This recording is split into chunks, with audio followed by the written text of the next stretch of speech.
10 years, 2 continents, millions of Americans. Since the war on terrorism began in 2002, 2.3 million troops have served in Iraq and Afghanistan. And for many of our Arkansas service members returning from war, the adjustment to civilian life is not an easy one. THV's Lisa Hudson tonight is launching a 4-part series called Life After War. And Lisa, tell our viewers why today's THV wanted to do these stories. Well, when you look at the number of Arkansans serving in the military, and then you broaden that out to their families, because really when one serves, they all serve, the effects of war are really multiplied exponentially. But more importantly, there's a new push to make sure that these veterans and their families are receiving the help that they need, and we really wanted to be a part of that. And what you're learning, from what I understand, is there could be a whole lot more struggling out there than we even realize. That's right. You know, deployed service members, they face all the struggles that you may expect that come from living in a war zone, such as the stress of combat, missing their families. But when the uniform comes off and they return home, it is then that they may be facing a whole new fight.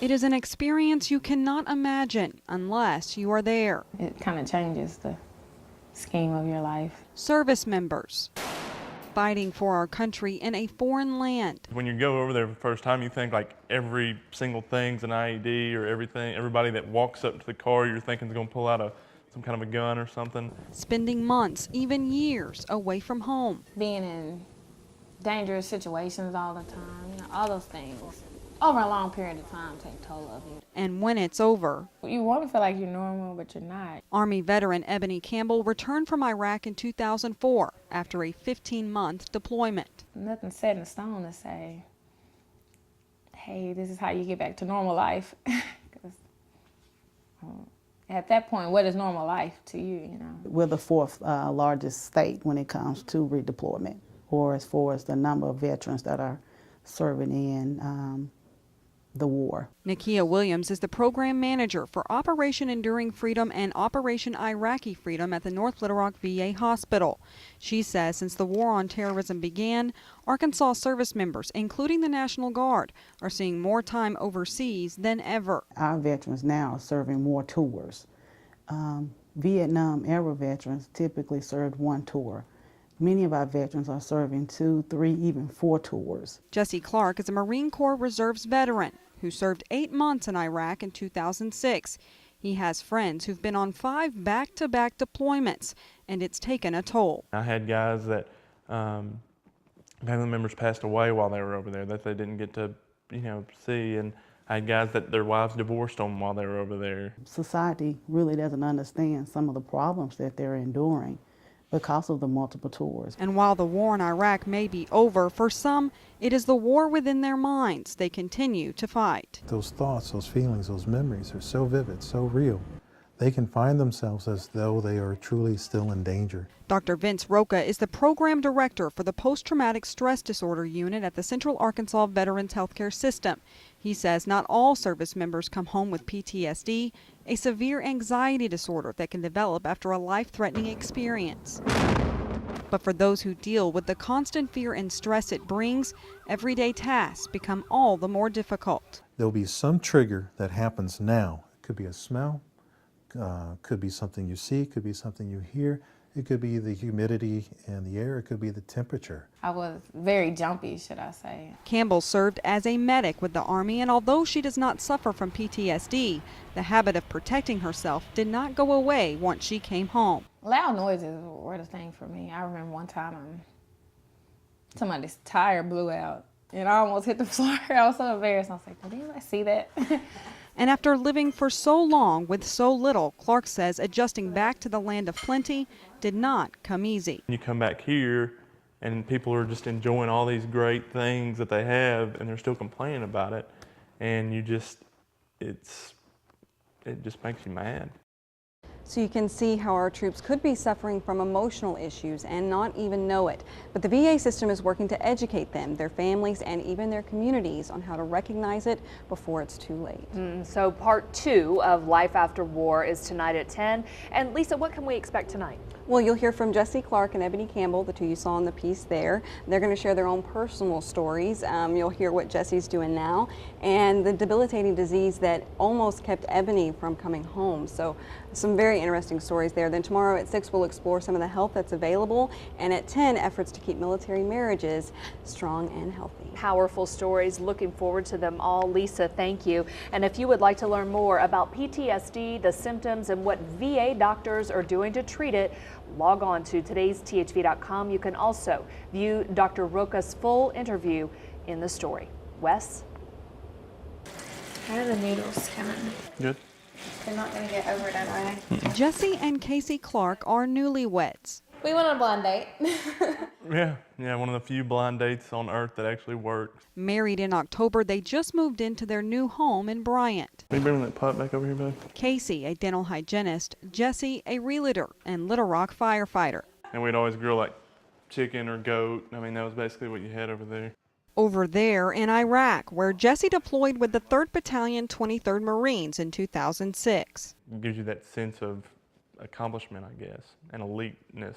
I don't know how else to put it. I'm glad that I got the chance to serve my country. Ebony Campbell spent 15 months in Iraq as an Army medic.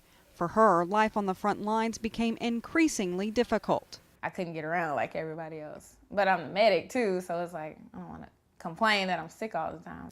She returned home from war safely, but with a debilitating disease. I was diagnosed with rheumatoid arthritis like almost immediately, and then it got worse and worse and worse, so I didn't come home and everything wasn't normal. I was sick. I couldn't get in and out the tub. Obviously, I couldn't write. I couldn't pick up things.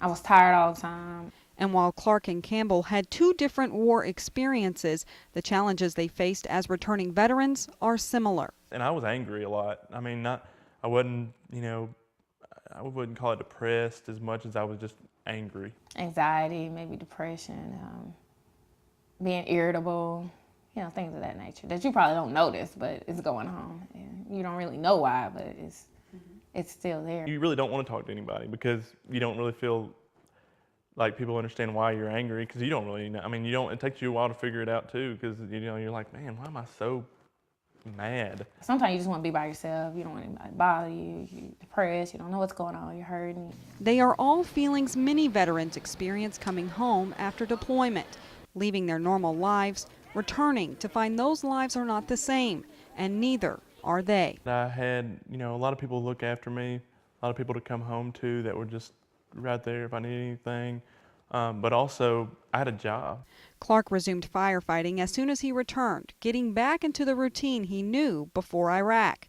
But some of his brothers in arms were not as fortunate. So there were some guys that they didn't come back to that. They came back to no school, no job, had a real hard time getting a job, or got a job that it's like a gas station attendant when they've just been over in Iraq serving their country.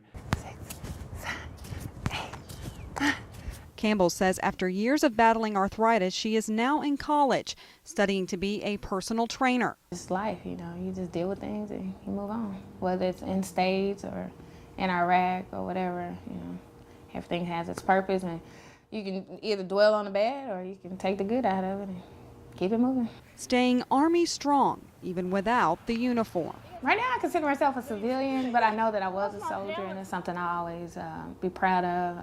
I have no regrets at all. No, you like that stuff more than I do. Clark received honorable discharge papers in the mail just weeks ago. But now that I've got a wife, it would probably be a totally different experience for me. But the pride he carries from serving his country has not faded. I've got my combat boots sitting right outside, and you just look at them and you think about how many miles you put on those, carrying a heavy pack in over 100-degree weather. Staying true to his motto, once a Marine, always a Marine. There's still a piece of me that is a Marine, that will be a fighter and the guy on the front line on the tip of the spear. I mean, that's who I am. Imagine being uprooted from your life and dropped into some of the most violent places in the world. Well, for thousands of Arkansans, it's more than imagination. They live through it. THB's Lisa Hudson joins me now with part 3 of her series, Life After War. And Lisa, this is a big deal for Arkansans. Tell us why. Well, it is. From Vietnam to Iraq and Afghanistan, Arkansans have always served on the front lines. But there's one big difference. Those veterans returning from Iraq and Afghanistan are coming home to more help than ever. And you've learned that while war is different, that the effects of it are mostly the same. That's an interesting juxtaposition. They really are. I mean, fighting in Iraq and Afghanistan are a far cry from what it was like in Vietnam. And just like the tools of war have changed over the past decade, so has the U.S. Department of Veteran Affairs. Its mission to tell all veterans from every war, the VA is here to help. Don't suffer alone. You got to find that link with somebody that'll make you let it go. It is a campaign designed to reach veterans. It's for the guys who couldn't come back, so you owe it to them to live well, because they're not here with their families. Both young and old, to help them adjust to civilian life. Since 2002, about 2.3 million troops have served in Iraq and Afghanistan. And of those, about 700,000 are receiving VA medical care across the nation. Nakia Williams is the program manager for Operation Enduring Freedom and Operation Iraqi Freedom at the Central Arkansas Veterans Healthcare System. Our program is here to ensure that our veterans have easy access to the VA. Serving as a gatekeeper to a complex system with multiple programs, guiding them to the services they need. They're missing out on so many opportunities and resources that are available, and oftentimes they're not aware of the programs that we have to offer here at the VA. Programs designed to help the walking wounded, those physically healthy, just not being able to cope with life as a civilian, but facing other challenges upon returning home, like finding a job. We can take and work with anyone who doesn't know anything at all about computers, all the way up to someone trying to get into college or graduate school, and have classes and support for them. From homelessness, substance abuse, and brain injuries, all the way to the most serious mental health issue. What we do is identify people who are at risk for suicide. Janine Taylor, Suicide Prevention Coordinator, says Arkansas ranks 13th nationally in the number of suicides committed each year, and veterans are twice as likely to attempt it. There are lots of things that drive people to think about ending their lives, and the more losses they have, the more depressed they get, and the less they feel like they have reason, the less reason they feel like they have to live. And no matter the status of a veteran's application for benefits at the regional office, medical care is always available. So the access to care is much better than it was in the past. That's something that we didn't do as well for our returning veterans from Vietnam, and I think that's something that has been a priority from the Secretary all the way down. Vietnam era veterans were told, you'll have to live with it. Dr. Vince Roca with the VA's Outpatient Post-Traumatic Stress Disorder Unit says the Vietnam War propelled research in mental illness in veterans. When Vietnam era veterans came back, the term PTSD did not exist. In fact, many veterans making these reports, it's almost as though I'm not here, I'm back there. Some folks thought they had schizophrenia, and they were giving them medications for schizophrenia back then. Today, the VA's treatments are giving veterans coping skills to deal with the trauma of war. We'd ask veterans to give the VA another look if, for some reason or another, they had a bad experience in the past. Giving life back after war. You have one question to ask yourself. Is the quality of my life what I'd like it to be? If the answer is no, you have served our country. The VA is here to serve you. And sometimes the deepest wounds are the ones you can't see. And the biggest battle for many veterans who are struggling with emotional or mental illness is the stigma of it all. So the VA is working to make those assessments as routine as the physical. And Lisa, the VA is not the only place that is offering readjustment care. It's not. You know, the National Guard personnel are required to participate in the Governor's Yellow Ribbon program. It's designed to help the military and their families recognize when issues begin to arise. They must have evaluations at 30, 60, and 90 days after they get back. That's interesting. Why the extended time period for those evaluations? Well, most of the time when they first get back, they're just so happy to be home. The problems really don't start to arise until a little bit later. So with these extended evaluations, they can often catch those problems and help them work through them before they become major issues. Lisa is not done yet. No. One more installment of this, but this is so important. Tell us what you've got tonight at 10. Well, tonight is the part 4 of Life After War. I'll show you how the Army National Guard is helping to strengthen soldiers' families and give a weekend getaway for married couples. That's tonight on the THV 10 o'clock difference. Lisa, great work. You're bringing home so many issues from overseas, and we appreciate it. And for more information on the Make the Connection campaign, along with several other resources available to all of our veterans, log on to today's THV.com and click on the story.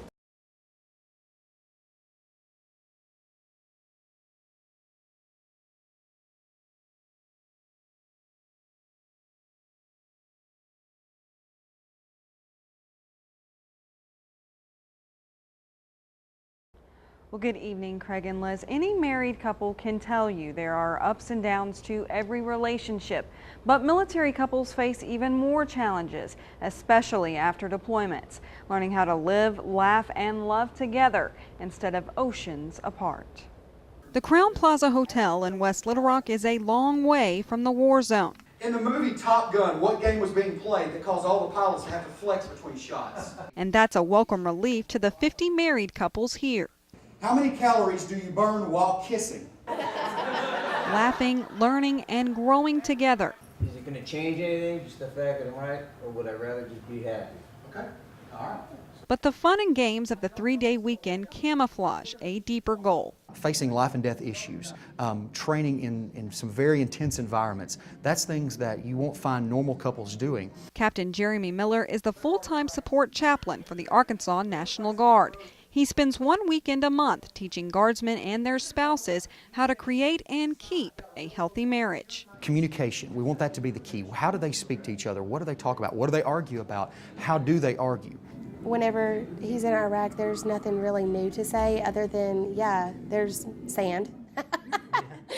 Staff Sergeant Brandon Marvel and his wife Crystal have been married for 3 years, and while Brandon has served 2 previous tours, well, yeah, she's got it, but in reality she probably needs that phone call every now and then, just to hear you. His third was a first for Crystal. Whenever they leave, you still think that maybe it's not necessarily true, and that they're going to walk back through the door any minute, but they don't. Brandon returned home just 2 months ago.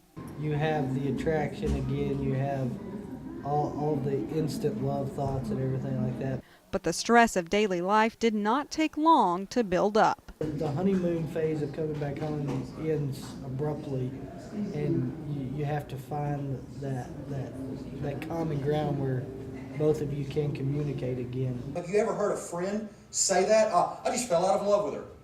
I'm not in love with him anymore. I just fell out of love. Crystal signed them up for the all-expense-paid Strong Bonds retreat.